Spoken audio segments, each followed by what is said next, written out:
오늘 이 저녁에 이 자리에 함께 하신 성도님들을 또 모니터 앞에서 함께 하고 있는 성도님들 모두에게 하나님이 예비하신 은혜와 축복이 함께 하기를 간절히 소망합니다. 오늘은 열왕기하 2장의 말씀으로 성도의 권위가 무엇인지에 대해서 한번 생각해 보려고 합니다. 성도의 권위. 오늘 우리가 읽은 본문 말씀은 열왕기하 2장의 마지막 부분입니다. 열왕기하 2장은 대선지자 엘리야와 그가 제자로 삼았던 엘리사가 드디어 교체되는 시기에 관한 이야기입니다. 1절은 하나님께서 엘리야를 회오리 바람으로 올리시기 위하여서 그 계획을 먼저 선지자들에게 알려주십니다. 엘리야는 그 계획에 순종하여서 하나님이 명하신 곳으로 나아갑니다. 그리고 가는 곳마다 만나는 선지자의 제자들이 하나님께 먼저 그것을 다 들었음을 말하고 있습니다. 그래서 엘리야는 엘리사와 함께 길갈에서 나와서 베델과 여리고를 지나서 요단강을 건넙니다. 요단강을 건널 때 엘리야는 자신의 겉옷을 벗어서 말아서 그것으로 요단강을 치고 강이 이리저리 갈라져서 마른 땅으로 건너게 됩니다. 그리고 엘리사는 요단강을 건넌 후에 이제 하나님께서 엘리야를 데려갈 때가 임박했구나라는 것을 깨달은 후에 엘리야에게 자신에게 갑절의 능력을 더 달라고 청합니다. 여기서 말하는 갑절의 능력은 흔히 생각하는 것처럼 엘리야보다 2배의 은혜라고 생각할 수도 있지만 정확한 의미는 엘리야의 뒤를 이어서 선지자들이 그의 능력을 받을 때 자신은 다른 사람보다 2배의 몫을 받게 해달라는 것입니다. 엘리야의 2배라기보다는 2 몫을 말하는 것이죠. 여하튼 엘리사는 엘리야에게 청한 대로 엘리야의 2배의 능력을 받았는지 엘리야의 활동 기간인 25년보다 2배인 50년을 활동하게 됩니다. 엘리야는 아합의 즉위서부터 아합의 아들 아하시아의 왕 시대까지 활동을 하게 되고 그 뒤를 이은 엘리사는 아합의 또 다른 아들 요람으로부터 시작을 해서 왕조가 바뀌고 예후 왕조의 요아스의 7년까지 활동하게 됩니다. 이 기간이 50년입니다. 그래서 엘리야와 엘리사가 활동한 시간을 합치면 75년 정도 됩니다. 이 75년은 대선지자 엘리야가 활동을 했고 그의 2배의 권능을 받은 엘리사가 활동한 시기임에도 불구하고 보편적으로 악이 창궐하고 하나님을 떠나 사는 것이 일반화된 사회였습니다. 이미 북이스라엘은 시작에서부터 여로보암이 만든 우상으로 인하여서 우상 숭배로 시작한 나라였습니다. 그리고 그러한 북이스라엘 지역에서 활동했던 엘리야와 엘리사는 그 어두운 시대에 하나님의 말씀을 전하는 활동을 했던 것입니다. 이렇게 어둡고 혼탁한 와중에서도 선지자를 통해서 또는 하나님의 은혜로 말미암아서 구원받은 백성들이 있다는 것은 매우 중요한 사실입니다. 성경에서 분명히 말하고 있습니다. 그럼에도 불구하고 여리고에서도 또 베델에서도 선지자들이 있었다. 선지자의 제자들이 나와서 길을 가고 있는 엘리야와 엘리사를 맞이합니다. 또 이세벨의 시대에도 하나님께서 우상에게 절하지 않은 자 선지자들을 남겨놓았다라고 말씀하십니다. 그 엄혹한 시대에서도 하나님께서는 그들을 향한 사랑을 거두시지 않았던 것입니다. 선지자는 하나님께서 그의 백성들에게 은혜와 자비를 베푸신다는 증표입니다. 그들을 고아와 같이 버려두지 않으시고 그들을 끝까지 돌보신다는 증거인 것입니다. 엘리사는 이제 엘리야의 뒤를 이어서 선지자가 된 엘리사는 이 어두운 역사 속에서 하나님의 능력과 자비를 보여줄 것입니다. 이렇게 엘리야와 엘리사가 요단을 건너서 대화를 하면서 길을 가는 중에 하나님께서는 그의 계획대로 회오리 바람을 통하여서 엘리야를 들어 올리십니다. 그리고 엘리사는 엘리야가 사용하던 겉옷을 수습을 하고 돌아오게 됩니다. 이 겉옷은 엘리사가 엘리야의 뒤를 이어서 선지자가 되었다는 증표입니다. 남들이 볼 때 저 제자 엘리사가 드디어 선생인 엘리야를 이어받았구나라는 공식적인 증표와 같은 것입니다. 그래서 엘리사는 돌아올 때 요단강에서 엘리야가 했던 대로 겉옷을 말아 물을 치고 마른 땅을 밟고 돌아오게 됩니다. 그리고 이 모든 것을 지켜봤던 요단 건너편에 여리고에 있던 선지자의 제자들은 그렇게 요단강을 건너 돌아온 엘리사에게 경배하면서 그가 엘리야를 이어받았음을 공식적으로 확인하게 됩니다. 이후에 19절부터는 그렇게 하나님의 권능을 이어받은 엘리야의 권능을 갑절이나 받은 엘리사가 과연 그러한 사람인가 하는 여리고 사람들의 확인이 나옵니다. 우리 성읍에 물이 있는데 그 물이 좋지 않아서 토산이 익지 못하고 땅에 떨어집니다. 하나님의 선지자인 엘리사, 당신이 이것을 해결해 주십시오. 이 의뢰를 받은 엘리사는 하나님께 받은 권능으로 물 근원에 소금을 던져서 그 문제를 해결합니다. 즉, 이 열왕기하 2장은 이렇게 선지자의 사역을 시작한 엘리사가 하나님께 권능을 받았음을 우리에게 보여주고 있습니다.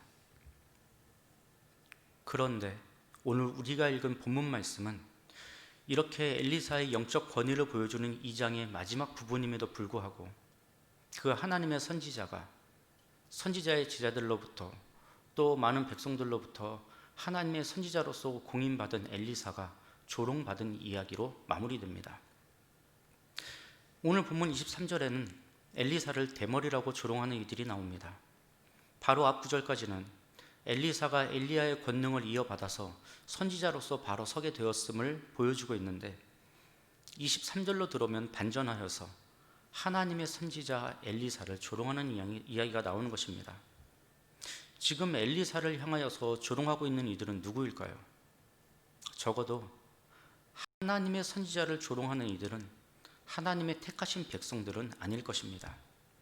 심지어 대머리라고 조롱한 것은 하나님께서 그의 선지자로 세우신 이에게 흠이 있다고 조롱함으로써 하나님까지 모욕한 것입니다.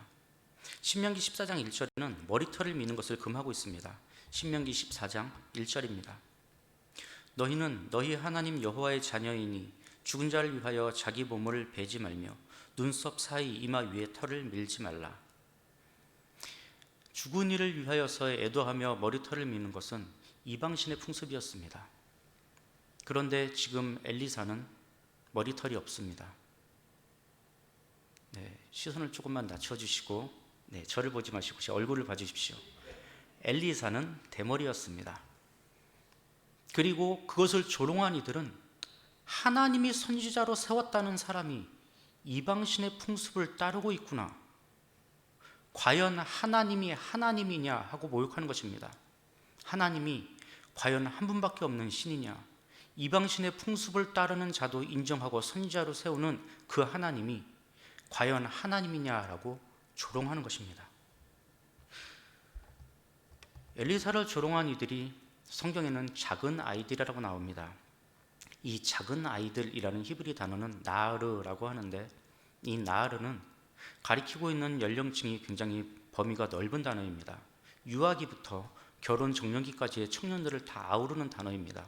즉 우리나라 말로 번역을 하면 어린이 또는 젊은이, 청소년까지 다 아우를 수 있는 말입니다. 그리고 하나님의 선지자임을 알고 또 신명기 14장 1절의 하나님의 말씀도 알면서 그것을 빗대어서 모욕하는 걸로 보았을 때 이들은 어린아이라기보다는 젊은이, 적어도 청소년 이상은 되지 않았을까 추측할 수 있습니다. 이들이 아무리 나이가 많다고 해도 이런 조롱에 대해서 암코물, 수콤도 아니고 암코물 불러서 42명이나 참살한 것은 너무하지 않은가 생각할 수도 있습니다. 심지어 암콤입니다. 일반적으로 수콤보다 암콤이 더 사납고 무섭다고 합니다.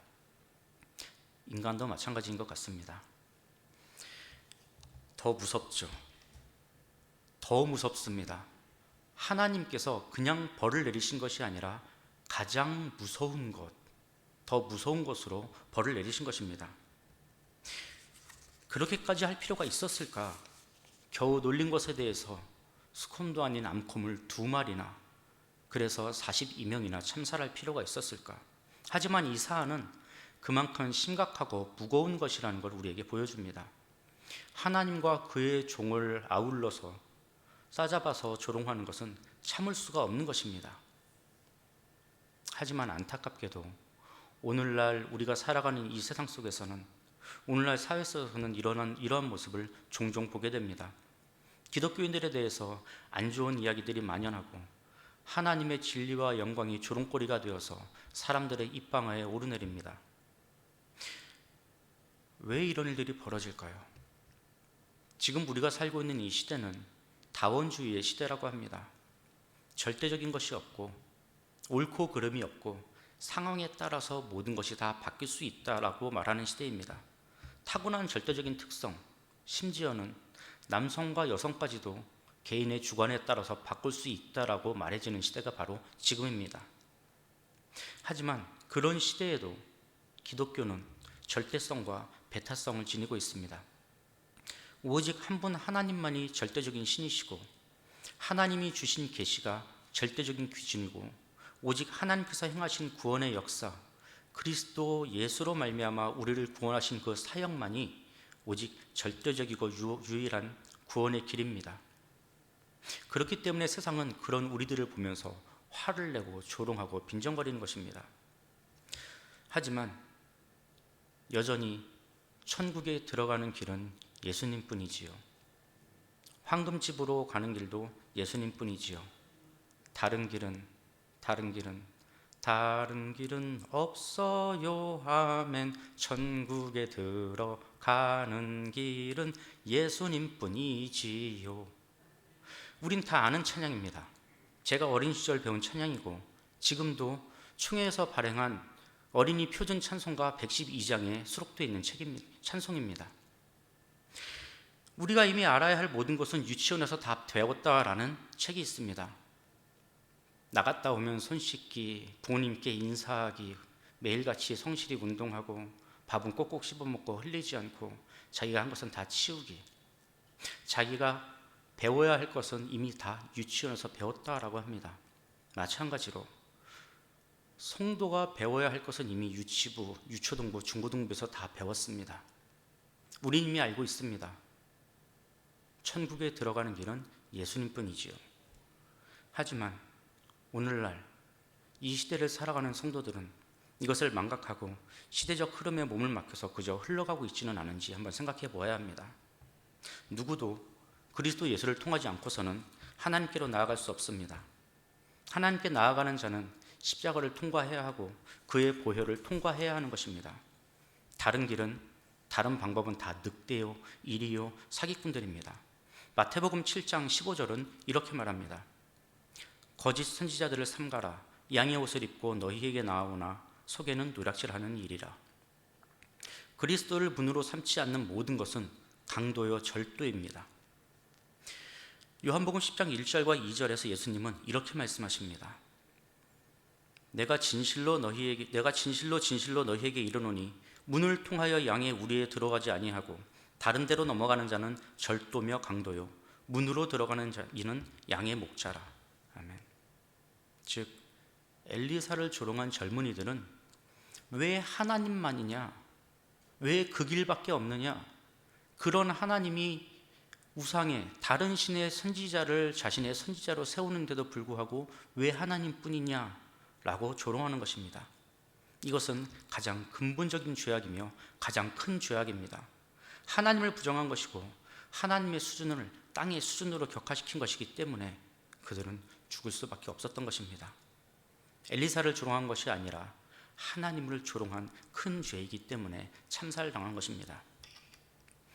오늘날 세상을 둘러보면 예수님께서 피값 주고 사신 그의 몸된 교회를 조롱하고 빈정거리는 이들을 많이 보게 됩니다. 기독교를 개독교라고 부르고 교회가 사회의 온갖 악의 온상인 것처럼 모든 죄악의 소굴인 것처럼 모욕하는 사람들이 세상에 넘쳐납니다. 하지만 이것은 이미 예수님께서 2000여 년 전에 우리에게 말씀하신 바입니다. 마태복음 24장 9절은 이렇게 말합니다. 그때 사람들이 너희를 환난에 넘겨주겠으며 너희를 죽이리니 너희가 내 이름 때문에 모든 민족에게 미움을 받으리라.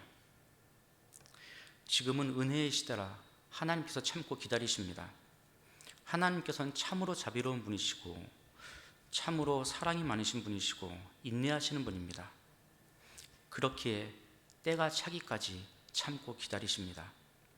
하나님과 교회를 조롱하고 모욕했던 이들은 세상 끝날에 하나님이 지금까지 그저 참으시기만 한 것이 아니라 심지어 그의 종들을 보내서 그들이 그 길에서 돌이키기를 바라시며 하나님의 말씀을 계속해서 전해주었다는 것을 알게 될 것입니다. 그리고 자신들은 하나님이 보내주신 그의 사랑의 증포인 하나님의 종들을 향하여서도 대머리여 올라가라라고 조롱했음을 깨닫게 될 것입니다. 그리고 그들이 이 사실을 알 때에는 자신들을 향한 하나님의 분노가 얼마나 큰지에 대해서 크게 놀라게 될 것입니다. 계시록 6장 16절에서는 세상 끝날에 하나님의 진노에 대해서 바위와 산들이 자신을 덮어서 하나님의 진노로부터 가리워달라라고 외칠 것이라 말합니다.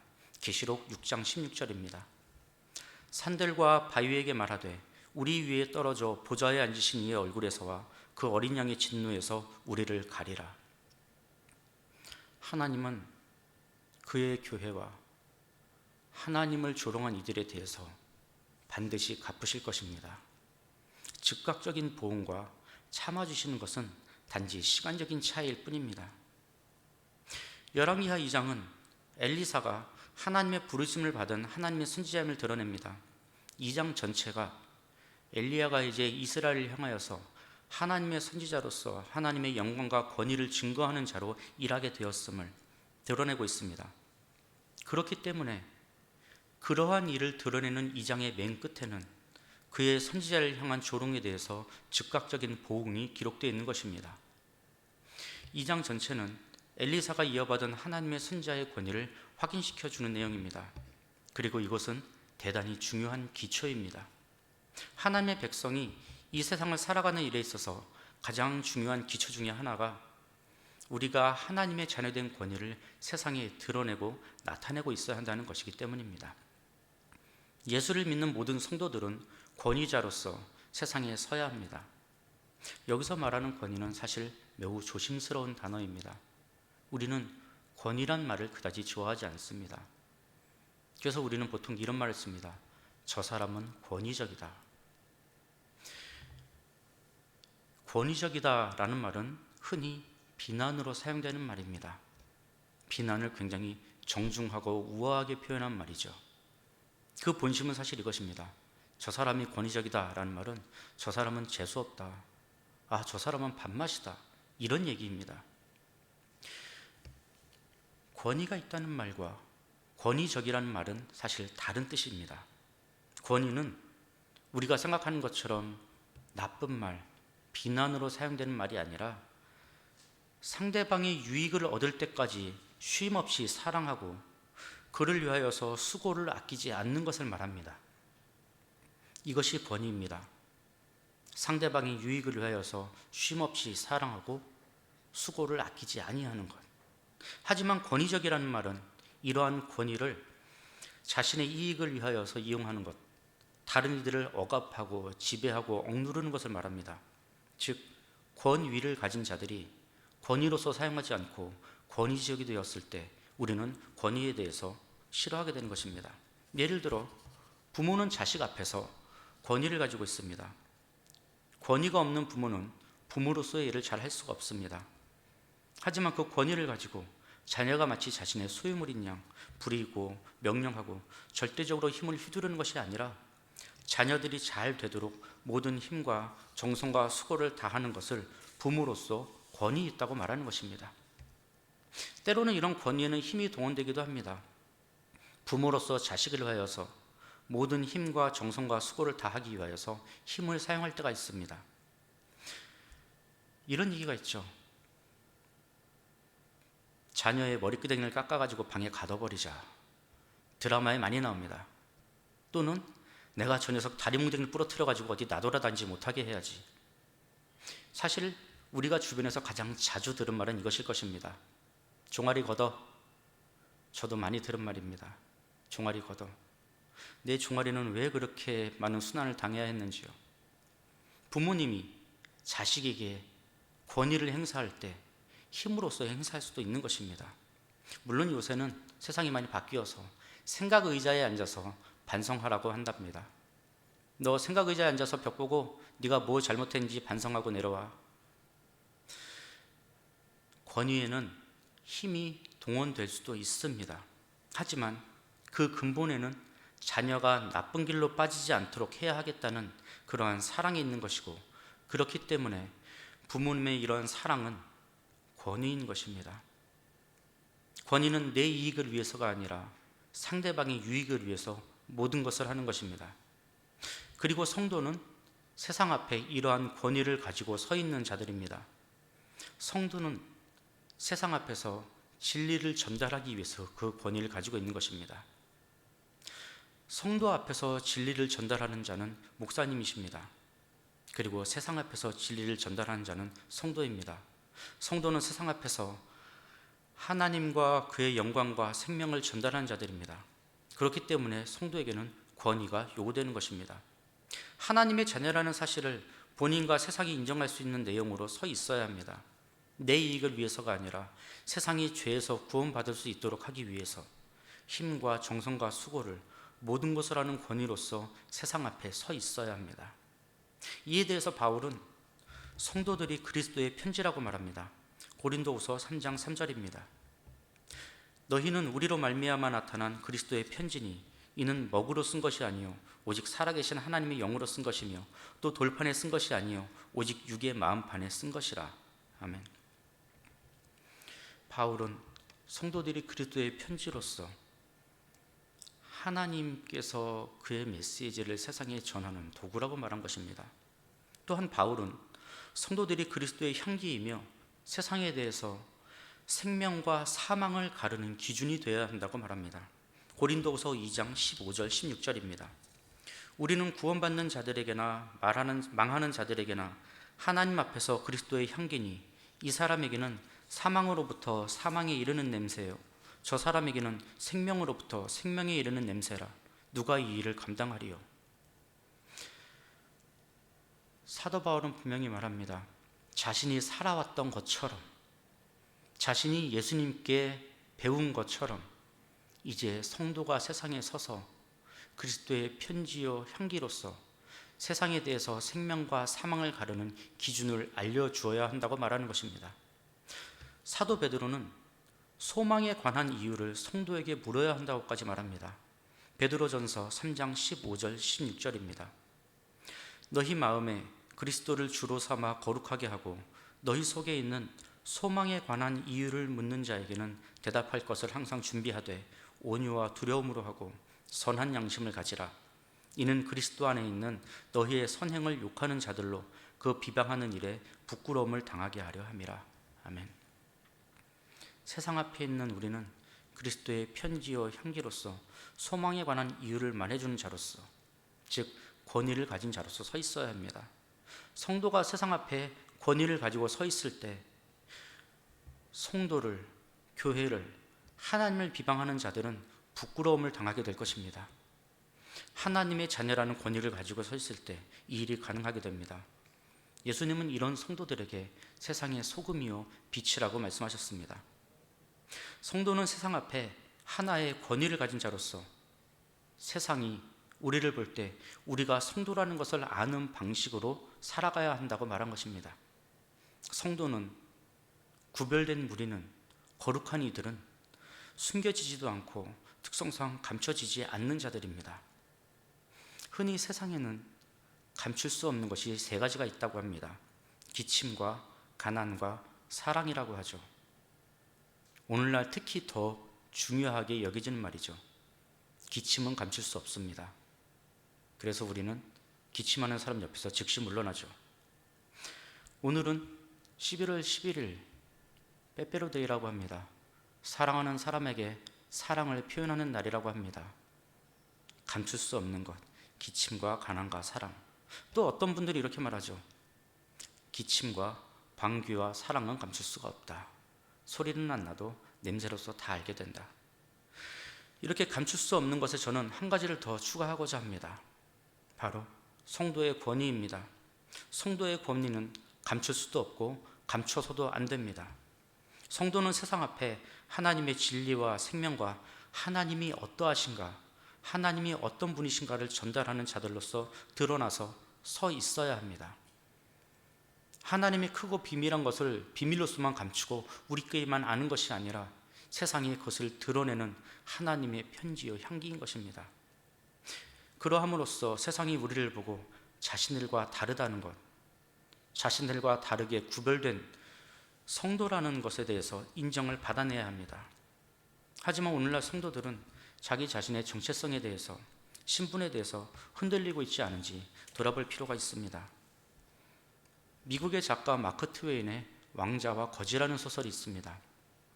똑같이 생긴 왕자와 거지가 서로의 옷을 바꿔 입고 서로의 신분으로 행세하면서 일어나는 일들에 대한 이야기입니다. 이 소설에서 왕자 노릇을 하게 된 거지는 옷은 왕자의 옷을 입고 있지만 그의 머릿속은 여전히 자신이 거지입니다. 즉 왕자로서의 소양이 부족한 것입니다. 그래서 자기가 왕자인지 거지인지를, 즉 흔들리는 정체성을 가지고 있기 때문에 손을 씻으라고 가져다 준 물을 마시기도 하고 또 도장을 찍는 옥새를 가지고 호두를 까기도 합니다. 그래서 신하들은 그런 왕자의 옷을 입은 거지죠. 이 거지를 보면서 왕자가 미쳤다라고 여기게 됩니다. 혼란스러워하는 것이죠. 저 사람은 왕자의 옷을 입고 있는데 왕자로서 행동하지 못하는구나. 성도가 세상과 구분된 당당함과 담대함이 없으면 세상이 우리를 보면서 우리가 가진 생명과 진리가 그다지 중요하지 않은 것처럼 여길 수 있습니다. 우리는 분명히 말합니다. 우리는 하나님을 믿습니다. 세상에 한 분뿐이신 유일하신 하나님을 믿습니다. 우리는 그러한 무리입니다 라고 말합니다. 그렇게 말하지만 우리끼리 있을 때만 외치고 세상에 나가서는 그렇지 않은 척, 혹여라도 내가 기독교인인 것이 드러날까 봐 부끄러워한다면 우리가 가진 생명과 진리가 그렇게 중요하지 않은 것처럼 보여질 수도 있다는 말입니다. 성도가 가진 영광과 복이 얼마나 큰지를 확인하고 붙들고 있어야 합니다. 흔들리는 것이 아니라 흔들리는 세상에서 흔들리지 않는 거대함, 든든함, 세상의 가치로 평가되지 않는 이들로서 성도의 정체성이 확인되어야 합니다. 물론 성도도 흔들리는 세상 속에서 살아갑니다. 그리고 성도 또한 흔들리는 것들을 가지고 살아갑니다. 하지만 그럼에도 불구하고 흔들리지 않는 견고함이, 여유가, 풍성함이 그의 삶에서 드러나야 합니다. 이렇게 흔들리지 않는 편안함은 에이스 침대만이 아니라 우리의 구주 되시는 그리스도 예수로부터 나오는 것입니다. 세상은 이미 알고 있습니다. 흔들리지 않는 것이 더 좋은 것이다. 오죽하면 광고 카피로 더 사용하겠습니까? 근데 그렇게 살아야 할 우리가 그렇지 못하다면 다시 한번 우리를 돌아보아야 합니다. 이러한 성도의 권위는 그리스도 예수로부터 나오는 것입니다. 그리스도 예수로 말미암아 세상에 대해 죽은 자가 되었을 때 성도는 세상에서 흔들리지 않을 수 있습니다. 세상에 대해 죽었다는 것은 세상이 가지고 있는 가치, 목적 등이 우리를 치장하거나 우리의 자랑으로 삼지 않는다는 것을 말합니다. 성도는 세상이 말하는 것과 정반대의 것으로 자랑을 삼아야 합니다. 사도 바울은 하나님께서 미련한 것, 약한 것들을 택하사 지혜 있는 자들과 강한 것들을 부끄럽게 하신다고 설명하면서 자랑하는 자는 세상의 것이 아니라 주 안에서 자랑하라고 말합니다. 고린도전서 1장 27절로 31절입니다. 그러나 하나님께서 세상에 미련한 것들을 택하사 지혜 있는 자들을 부끄럽게 하려 하시고 세상에 약한 것들을 택하사 강한 것들을 부끄럽게 하려 하시며 하나님께서 세상에 천한 것들과 멸시받는 것들과 없는 것들을 택하사 있는 것들을 폐하려 하시나니 이는 아무 육체도 하나님 앞에서 자랑하지 못하게 하려 하심이라. 너희는 하나님으로부터 나서 그리스도 예수 안에 있고 예수는 하나님으로부터 나와서 우리에게 지혜와 의로움과 거룩함과 구원함이 되셨으니 기록된 바 자랑하는 자는 주 안에서 자랑하라 함과 같게 하려 함이라. 아멘. 또한 자신은 약한 것들에 대해 자랑하리니 이는 그리스도의 능력이 자신에게 머물게 하려 함이라고 말합니다. 고린도후서 12장 9절입니다. 나에게 이르시기를 내 은혜가 네게 족하도다. 이는 내 능력이 약한 데서 온전하여짐이라 하신지라. 그러므로 도리어 크게 기뻐함으로 나의 여러 약한 것들에 대하여 자랑하리니 이는 그리스도의 능력이 내게 머물게 하려 함이라. 아멘. 핍박과 조롱도 바울의 자랑이었습니다. 자신의 약함도 자신의 자랑이었습니다.